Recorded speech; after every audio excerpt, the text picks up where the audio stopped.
Europe 1 Soir. 19h, 21h, Charles Huillier. Je vais d'abord saluer mes deux débatteurs, Jean-Michel Salvatore, chroniqueur politique et communicant. Bonsoir Jean-Michel. Bonsoir Charles. Et puis Alexandre Malafaille, fondateur de l'Institut Signopia. Bonsoir Alexandre, Bonsoir, bienvenue.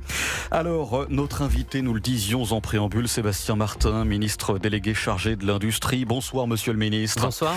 Une offre de reprise de l'usine Fibre Excellence à Saint-Gaudens, en Haute-Garonne, près de Toulouse, a été déposée hier.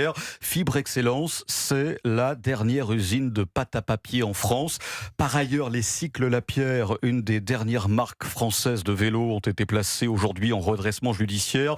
Les verres Duralex sont quant à eux toujours en attente d'un plan de reprise viable. Ça va pas fort en ce moment, hein, Sébastien Martin. Écoutez, vous m'avez cité des entreprises qui effectivement traversent des difficultés. D'ailleurs que on suit au quotidien à Bercy avec nos services qui sont chargés de l'accompagnement des entreprises qui connaissent des moments comme cela. Et d'ailleurs, je veux rappeler qu'il nous arrive quand même, mais ça on en parle assez peu. Il y a eu par exemple un groupe qui s'appelait le groupe ACI Group avec une myriade d'entreprises partout à travers la France et on en a sauvé une grande partie. Et vous citez des entreprises qui vont pas bien, c'est vrai, mais on aurait pu parler aussi d'une entreprise qui s'appelle Vicky Food à Chalon-sur-Saône, que j'ai installé d'ailleurs quand j'étais élu local. On pourrait parler de ce qui se passe dans le Cotentin, on pourrait parler de Marseille Caglia à Fos-sur-Mer qui va investir 2 milliards dans une aciérie, on pourrait parler de beaucoup de choses. On ne peut pas nier le fait que la conjoncture n'est pas favorable et qu'actuellement ça ne va pas fort pour l'industrie française, contrairement à ce qu'on veut nous vendre lorsqu'on écoute Emmanuel Macron. La difficulté du moment. Mais en économie, on ne doit jamais regarder la photographie uniquement à un instant T. La France est effectivement un des pays en Europe qui s'est le plus désindustrialisé. C'est vrai. D'ailleurs, si on regarde la part de l'industrie dans le PIB, elle est autour de 10%. Mais on pourrait dire aux États-Unis, elle est aussi autour de 10%. Par contre, il y a une chose qui s'est passée ces dernières années. C'est que, d'une manière continue, le pays s'était désindustrialisé. Entre 2018 et 2024, ce pays a recréé 180 000 emplois industriels. Il a continué d'ailleurs d'en créer un petit peu en 2025, même si depuis le deuxième semestre 2025, on perd des emplois industriels. Je veux qu'on regarde aussi les choses telles qu'elles se passent, telles qu'elles se sont passées. Regardez ce qui se passe chez nos voisins allemands qui ont détruit 600 000 emplois industriels ces derniers temps. On est totalement d'accord, Sébastien Martin. Sur Fibre Excellence, en Occitanie, la présidente de région, Carole Delga, n'est pas tendre à l'endroit de l'État. Elle dit que ce n'est pas normal qu'il n'y ait pas eu plus d'accompagnement dans cette histoire. Écoutez, voilà, que lui répondez-vous ? Non, Carole Delga, je l'ai encore eu hier matin au téléphone sur ce sujet-là. Je l'ai eu dimanche soir au téléphone sur ce sujet-là. Elle sait très bien aussi que ses services à la région essayent de chercher des investisseurs, que ce travail, je l'ai fait moi aussi, personnellement. Malheureusement, on n'a pas trouvé d'investisseurs. Malheureusement, on n'a pas trouvé d'investisseurs industriels à l'époque. J'espère véritablement qu'un investisseur industriel, c'est peut-être le cas qui va arriver dans la semaine, pourra se positionner et j'en serai le plus heureux. Mais je peux vous dire que ma mobilisation et celle de mes équipes sur le dossier de Fibre Excellence, il n'y a pas eu un jour, pas une semaine qui ne soit passée sans que je sois mobilisé sur le sujet Fibre Excellence. J'ai entendu beaucoup de choses, y compris, excusez-moi, mais quand je vois qu'on est allé chercher un moment en m'expliquant que c'était sérieux, Monsieur Pigasse, qui en même temps, aux universités de LFI, nous explique qu'il n'y a qu'à cramer la dette ou mettre la dette au feu avec Monsieur Mélenchon, et qu'on s'est permis à un moment de dire que c'était peut-être pas très sérieux, je pense qu'on avait raison. Donc, on va mettre tout ça de côté, on continue à travailler sérieusement sur Fibre Excellence, parce que moi, je sais aussi ce que c'est un territoire qui connaît des accidents sur Fibre Excellence, Sébastien Martin. Les Cycles Lapierre, j'en parlais en préambule, pètent en réalité la forte concurrence de la Chine. C'est pas beaucoup moins bien, mais c'est beaucoup moins cher, pardon de le dire comme ça. Même chose pour l'industrie automobile, article très intéressant dans le Figaro ce matin, qui montre que les marques comme BYD, Geely, Chery sont en train de s'implanter chez nous avec de vastes réseaux de magasins physiques, avec des concessions et des vendeurs. C'est aussi ce manque de maillage qui faisait auparavant un peu réfléchir le consommateur français. Aujourd'hui, la donne dans l'automobile est en train de changer. Pouvons-nous, Sébastien Martin, encore résister à la concurrence de la voiture chinoise, ou bien Renault, Peugeot, Citroën doivent se préparer à un raz-de-marée, qui a déjà un peu commencé d'ailleurs? Non, mais soyons précis, soyons clairs. Il y a effectivement une production industrielle chinoise qui, en matière automobile, comme dans beaucoup de choses, s'est considérablement développée ces dernières années, qui a abouti à des volumes de production considérables. Et ça nous pose un défi aujourd'hui. Il y a de la qualité chez les Chinois. Tout à fait. Et ça nous pose un défi majeur aujourd'hui, qui n'était pas exactement le même qu'il y a 10 ou 15 ans ou 20 ans, où en fait la Chine était un lieu où on produisait des produits avec une faible valeur ajoutée et que finalement ce système pendant un moment arrangeait un petit peu tout le monde. Bon, aujourd'hui c'est plus exactement le même cas. Ça veut dire quoi? Ça veut dire qu'aujourd'hui, au niveau européen, on doit se penser pas simplement comme un grand marché ouvert, mais bien évidemment comme une puissance économique avec un marché de 450 millions de consommateurs, qu'on peut venir sur ce marché, mais à un certain nombre de conditions. Et parmi ces conditions, c'est ce que défend la France aujourd'hui, notamment en matière automobile. Matière automobile, on dit, mais attendez, un véhicule européen, c'est un véhicule qui a du contenu européen et qui, pour pouvoir être accompagné, je veux dire, quand on veut accompagner aujourd'hui l'achat d'un véhicule électrique, il n'est pas normal que dans certains pays, et ce n'est pas le cas en France, on puisse verser des subventions pour acheter un véhicule chinois, qui n'a pas forcément beaucoup d'effet. Je ne sais pas si vous avez vu les statistiques des véhicules électriques en Europe qui sont sortis fin août. Les 15 véhicules électriques les plus vendus en Europe, aucun n'est chinois. Bien sûr, en France, parmi les véhicules électriques les plus vendus en France, aucun n'est chinois. Et le plus vendu, ce sont des Renault, et c'est la R5 électrique par exemple. Alors, il y a la Dacia Spring qui est fabriquée, pas forcément en Europe. Pas forcément. Voilà, bon. Non, mais... Bon, voilà. Alors, effectivement, Jean-Michel Salvatore, une question pour vous, Sébastien Martin. Je vais revenir sur la désindustrialisation de la France, puisque quand on regarde les chiffres quand même, en 30 ans, on a perdu plus d'1 million d'emplois industriels en France, c'est-à-dire à peu près 25%. Quel rôle, à votre avis, ont pu jouer les 35 heures dans cette désindustrialisation? Est-ce que vous faites un lien direct entre les 35 heures qui sont apparues en 1998 avec Lionel Jospin et cette désindustrialisation? Parce qu'on voit bien, par exemple, sur les cycles Lapierre, on voit très bien que les cycles Lapierre, ils font des vélos qui sont 2 à 3 fois plus chers que ceux qui sont vendus chez Decathlon. Et Decathlon a 60% aujourd'hui de part de marché dans le vélo. Donc, est-ce que les 35 heures, ça n'a pas été un accélérateur du phénomène? Et est-ce que dans la campagne présidentielle qui commence, est-ce que vous considérez que le candidat du socle commun doit prendre des initiatives pour remettre les gens au travail, pas uniquement sur la retraite, mais est-ce qu'il ne faut pas revoir la durée du travail? Écoutez, moi, je suis un homme de droite. Donc les 35 heures en 97, qui ont été mises en place progressivement jusqu'en 2000, c'est vraiment pas ma tasse de thé. Je considère qu'une société, pour réussir, et surtout avec la démographie telle que nous la connaissons, elle doit plus être basée sur le travail, la création de valeur à partir du travail, que sur le partage d'un gâteau qu'on ne fait pas grossir.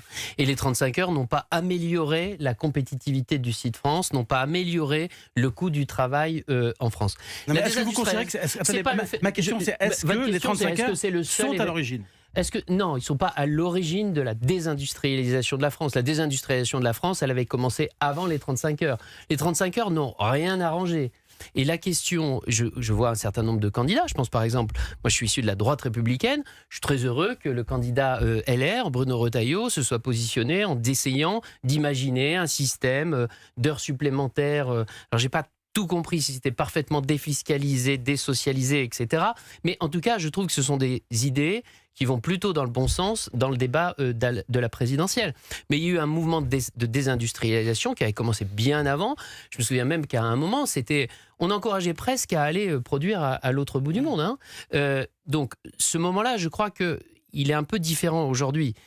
On n'assiste pas forcément à des délocalisations. Mais le mouvement, c'est pas inversé. Vous pouvez pas dire que le mouvement, c'est inversé. Non, je tiens à être précis. Si, il faut être précis. Il faut être précis. Parce que moi, j'en ai marre qu'on dise la France est engagée dans un mouvement inexorable de désindustrialisation. La France a détruit, c'est vrai, des millions d'emplois industriels. Dans la décennie qui a précédé 2015, on a détruit 1 million d'emplois industriels. De 2018 à 2024, je le redis, c'est la première fois depuis 30 ans que la courbe de l'emploi industriel s'est inversée. On a recréé 180 000 emplois industriels. Nous sommes le seul pays d'Europe je dis bien, peut-être pas le seul pays d'Europe, mais en tout cas, si on compare par rapport à nos voisins allemands, si on compare par rapport aux Italiens, nous avons créé plus d'emplois industriels en France qu'en Italie, et je ne le dis pas par rapport à l'Allemagne.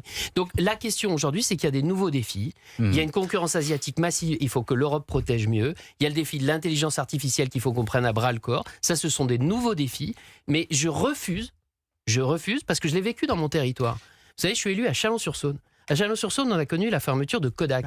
J'avais 2500 salariés. Aujourd'hui, à la place de Kodak, j'ai 9 usines. J'ai recréé 1500 emplois industriels dans mon territoire et c'était ces dernières années. Donc, je refuse cette fatalité. Alexandre Malafaille, il y a une question pour vous. On va rester sur le terrain des causes, si vous le voulez bien, parce qu'il y en a quelques-unes qui sont à explorer. Alors, on peut reconnaître évidemment Emmanuel Macron, on verra pour son grand bilan plus tard, mais quelques éléments qui sont saillants, et notamment son volontarisme dans le domaine économique. Ça, c'est indéniable. Mais vous avez vu que les Allemands font un Choose Germany. Oui, mais c'est très bien. Mais attends, mais c'est pas la volonté, c'est une chose. La volonté politique, ça c'est bien, mais après, il faut regarder les faits et les actes, et malheureusement, les tendances générales sont quand même pas très bonnes, il n'y a pas beaucoup d'indicateurs positifs. Moi, je suis quand même frappé par un point dans le domaine économique et industriel, c'est qu'on a quand même vraiment voulu, en tout cas c'était l'annonce initiale, donner la chance à, et notamment économie-industrie, mais très sincèrement, depuis 9 ans, on a quand même le sentiment qu'on fait 2 pas en avant, et vous êtes le monsieur des 2 pas en avant dans plein de domaines, c'est vrai, mais il y a aussi 5 pas en arrière. On n'a jamais autant complexifié l'économie, alors ça a commencé avant vous, mais ça n'a pas cessé, et cette complexité de l'économie, cette complexification du quotidien, là maintenant... Des exemples, Alexandre la facturation électronique qui vient se rajouter, tout récent, mais on peut parler de la RGPD, on peut parler de toutes les normes européennes qui passent et qu'on transpose ou qu'on surtranspose. Je ne suis pas certain... Et d'ailleurs, derrière, on fait passer des textes pour essayer de les simplifier. Oui, je sais bien, non, mais on pourrait parler de la loi NOTRe, où il y a un préfet qui a été chargé de trouver des moyens de contourner les dispositifs de la loi NOTRe, le préfet Rouchel. Alors, on a vraiment trop complexifié l'économie, on a perdu de vue le réel pour mettre la norme et l'État au centre, alors que c'est pas ça le principe général. Vous avez raison, le principe général doit être de simplifier la vie des chefs d'entreprise. Moi, je suis pas là depuis très longtemps, mais on a pris 2 mesures. Et une, je pense qu'il faut qu'on fasse encore mieux connaître. On dit tout le temps, pouvoir implanter une entreprise dans notre pays, c'est long, il y a des recours, etc. etc. J'ai signé un décret avec un certain nombre de collègues ministres ces derniers mois qui fait que désormais, quand il y a un recours sur un projet industriel dans notre pays, on va directement en cour administrative d'appel. On a supprimé le premier échelon de recours parce que il faut dire les choses telles qu'elles sont. Bien sûr qu'il faut avoir des voies de recours, qu'on est dans un état de droit. Mais parfois, on voit bien qu'il y a des recours un peu abusifs. Et que les tribunaux administratifs sont très engorgés de dossiers qui sont les délibérations des conseils municipaux, des conseils départementaux et tout ça. Bon, eh bien, désormais, on va directement au niveau de la cour administrative d'appel, qui est sans doute d'ailleurs mieux calibrée pour répondre à ce genre de problématiques, et on va faire gagner entre 1 an et 1 an et demi sur les projets. Premier exemple. Deuxième exemple, il faut simplifier l'accès au foncier. J'ai relancé une série de labellisation de sites industriels clés en main parce qu'on n'implante pas des entreprises sur des fonciers qui ne sont pas prêts. Sur des friches ? Sur des friches, sur des fonciers. Mais une friche, à condition qu'elle soit préparée pour accueillir un projet industriel, c'est-à-dire que toutes les études aient été faites. Ce sont 2 mesures qui sont simples, qui ont été prises et qui sont aujourd'hui disponibles. Il faut sans doute aller plus loin. Bien sûr qu'il y a des chefs d'entreprise qui en ont marre, et demain je vais à la REF du MEDEF et je pense que je vais en entendre beaucoup. Sébastien Martin, pour être encore plus concret, Alexandre Malafaille évoquait cette facturation au format électronique dans quelques jours, dès le 1er septembre.